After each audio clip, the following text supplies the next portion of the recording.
Shit! Oh, shit.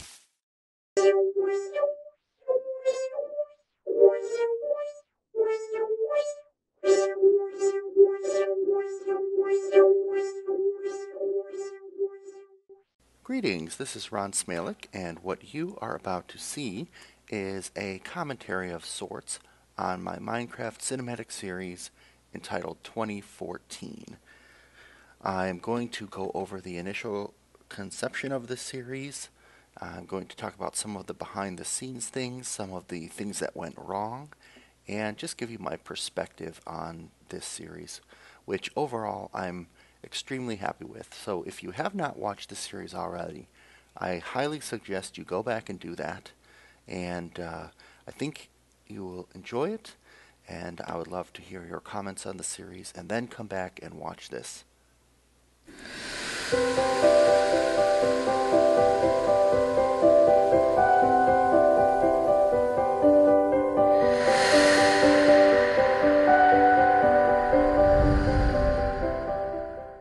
"2014 begins with a curse and a fall. Two things that I used to punctuate the series and tie multiple episodes together. It wasn't necessarily in the original script, but as I started filming, I thought it would be an interesting thing to bookend just about every episode. So 2014 starts off with the main character. At this point, you don't know that he is a clone. You don't know that he is a clone of a human who was trying to break into the sanctuary, although that is exactly what was happening. And if you watched the story episode just before this one, this comment will make a little bit more sense. Now, I was kind of disappointed, I'll be honest with you, that nobody commented on the initial fall and wondered what exactly the main character was doing at that time, because at this point the playthrough starts off kind of like a normal LP, survival LP, and I was trying to play right on the edge of a normal LP so that you wouldn't realize anything fishy was going on, and role-playing a character, and I think I did okay at this point. You can kind of hear me saying things that sound like a normal LP, but then you also hear me saying things that are in character. I do want to touch on some of the inspirations for this series. First and foremost, I definitely need to thank Sean V. Martin. His Deus Ex Machina series, Interrobang, The Arrival, and not another Minecraft series, and basically this concept that you can play Minecraft in a world where there is an underlying storyline, but then make it feel like just a random LP. That was a pretty huge dedication.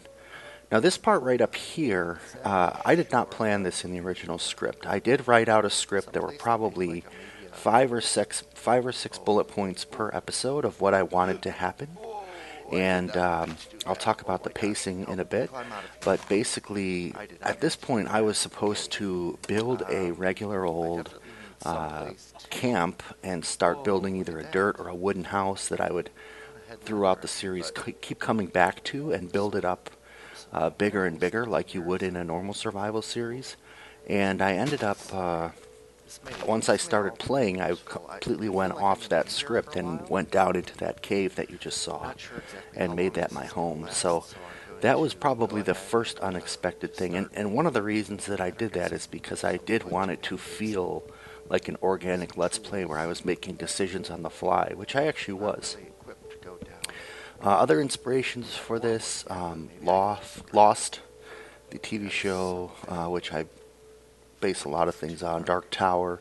Basically, the way that I originally conceived this series was for this guy, the custodian, to be in a ring world where he would get to the edge of the world and the landscape would turn 90 degrees and go up the side, and then he would climb up the top and it would go 90 degrees across the ceiling, which, because I wanted it to be up at block height 256, you wouldn't see it from the ground.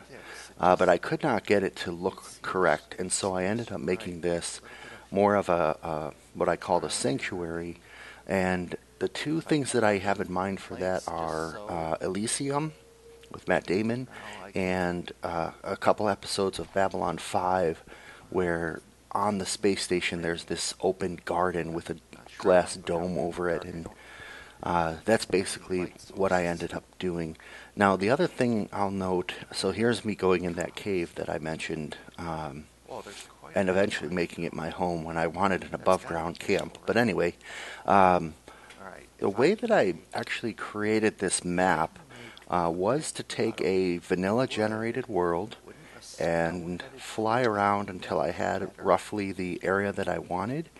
And then I changed the seed so that it would just generate air and not generate any more land, basically a flat world. And then what I did was I used mcedit to make it a rectangle and then build the walls and the dome around it.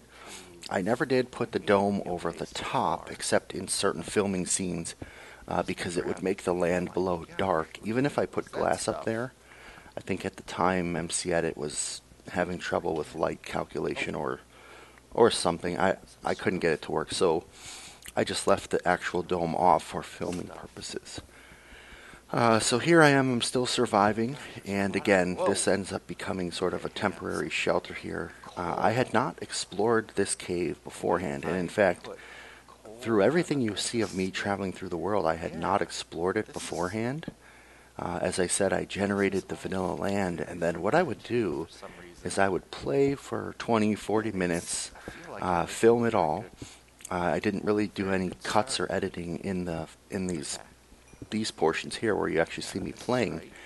And what I would do is when I knew I was getting close to the time mark where I wanted to add something like the outpost, or where I wanted to add the exit from the clone chamber and the water, what I would do is I would basically stop recording, and then, about 100 blocks ahead of me, I would mcedit in what I wanted the character to find. So it was a very organic series to film overall, and I mentioned I had, a few bullet points in a Word document for what I wanted to happen in each episode, and as I already mentioned, I've already gone off the script by going into this cave here. And I just let Minecraft, naturally surprise me in what I found, and I actually ended up working some of those things into the story. Whoa!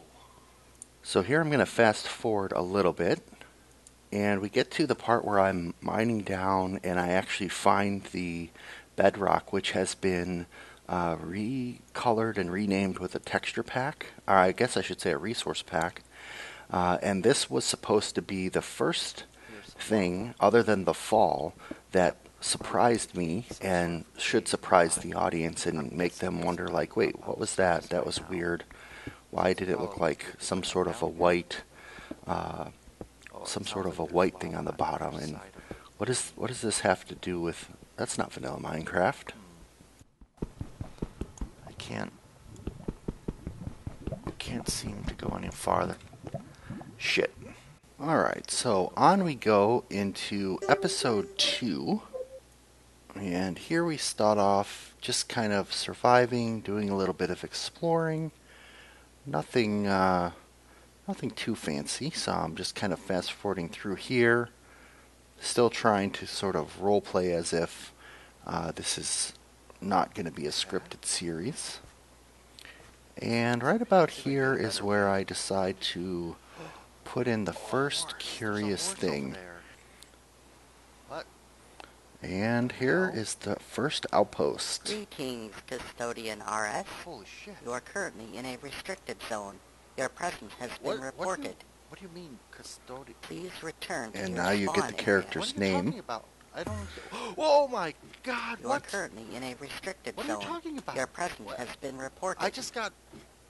What's going? Failure to comply. Oh my. A Class C And warrant. here are the Custodian RS. mobs are now on. It is no longer on peaceful mode. What is that? What is that? Oh my gosh! So semi convincing roleplay there. Get me out of here. What is going on here? Hey, how do I? Whoa! You are currently in a restricted zone. And at this Your point I presence has been decide reported. to What? basically run for it because I don't understand why there are suddenly robots after me. And that's actually pretty much about it for episode 2, to be honest with you. Security parameters updated. Restricted zone. What in the world was that all about? So, on into episode 3. I am now basically just running for my life here, and my nervousness has increased significantly. I was hearing things throughout episode 1 and 2 because I did actually change the mob audio in the resource pack, and it basically made some weird clicking sound instead of footprints. So by the time I get to this point, the character is very much on edge and not at all sure of what's going on here. Remember, he has no memory of what happened to him before he spawned, but he has these basic survival skills, so he knows like red mushrooms are probably a little more rare than brown, can be used to make soup or something. He's very jumpy. Now, one thing I will say, starting really with episode 3, the music for the series really started falling into place, and you're going to hear probably one of my favorite songs from the series at the end of this episode. But I tried to underlay some peace and quiet where he's not really in danger, but his tension is starting to rise, and then when he gets into danger, you'll hear the music kick up quite a bit. So I'm going to fast forward again here. Maybe it was just the sheep.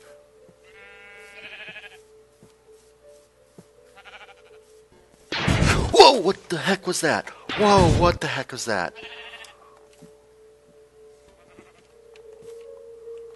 What in the world was that? And I actually did not know what happened just there. There must have been a skeleton up on that hill somewhere.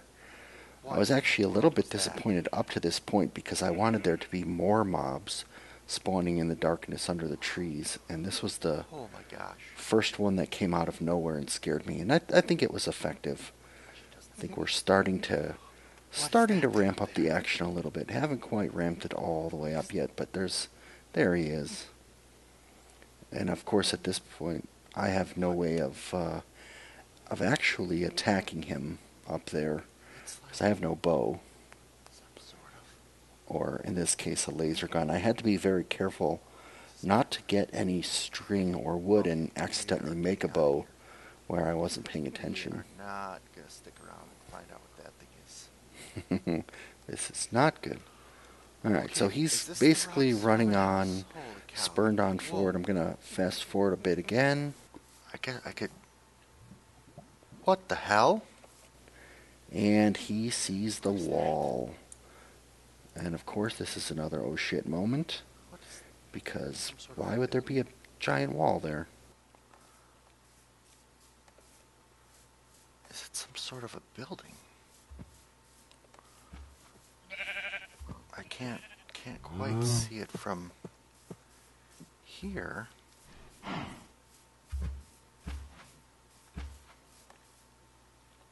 What the fuck? A little bit of visual glitching or not loading. That's one of the most annoying things about Minecraft, considering I have a mega computer, 16 gig of RAM, and dual graphic cards, top of the line, everything, but sometimes stuff just doesn't load.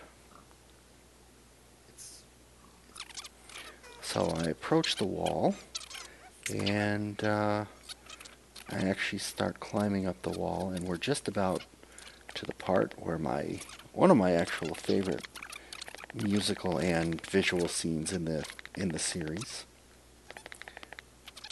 He looks out through the wall. Oh shit. And from the outside, you get the title of the series, 2014.